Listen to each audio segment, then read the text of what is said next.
2026 ഫെബ്രുവരി 22. നമസ്കാരം. ഭാരത് പബ്ലിക് മീഡിയയിലേക്ക് എല്ലാവർക്കും സ്വാഗതം. ഇന്ന് നമ്മൾ പറയാൻ പോകുന്നത് പെൻഷൻ മുടങ്ങിയാൽ എവിടെ പരാതി കൊടുക്കണമെന്ന വളരെ പ്രധാനപ്പെട്ട വിഷയമാണ്.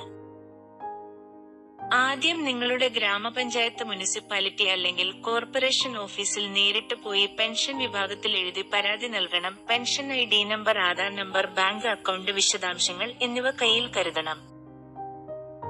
പെൻഷൻ ബാങ്ക് അക്കൗണ്ടിലേക്ക് ക്രെഡിറ്റ് ആവുന്നില്ലെങ്കിൽ ബന്ധപ്പെട്ട ബാങ്കിൽ പോയി അക്കൗണ്ട് ആക്റ്റീവ് ആണോ, KYC പൂർത്തിയായിട്ടുണ്ടോ എന്ന് ഉറപ്പാക്കണം. പലപ്പോഴും KYC പൂർണ്ണമല്ലെങ്കിൽ പണം തടസ്സപ്പെടും. അടുത്തതായി അക്ഷയ കേന്ദ്രം വഴി ഓൺലൈൻ പരാതി രജിസ്റ്റർ ചെയ്യാം. സ്റ്റാറ്റസ് പരിശോധിക്കാനും അപേക്ഷയുടെ നില അറിയാനും സാധിക്കും.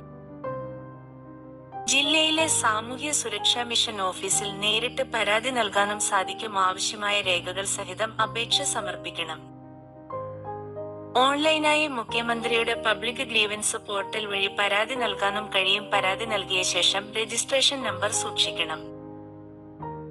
പെൻഷൻ തടസ്സപ്പെടുന്ന പ്രധാന കാരണങ്ങൾ: വരുമാന പരിശോധന പൂർത്തിയാകാത്തത്, ബാങ്ക് അക്കൗണ്ട് പ്രശ്നം, ആധാർ ലിങ്കിംഗ് പ്രശ്നം, ലൈഫ് സർട്ടിഫിക്കറ്റ് സമർപ്പിക്കാത്തത് എന്നിവയാണ്.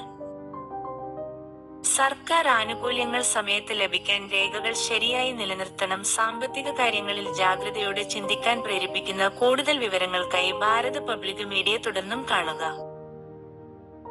ഈ വീഡിയോ ഉപകാരപ്പെട്ടെങ്കിൽ ചാനൽ സബ്സ്ക്രൈബ് ചെയ്യുക. തുടർന്നുള്ള വീഡിയോകൾക്കായി ബെൽ ബട്ടൺ അമർത്തുക.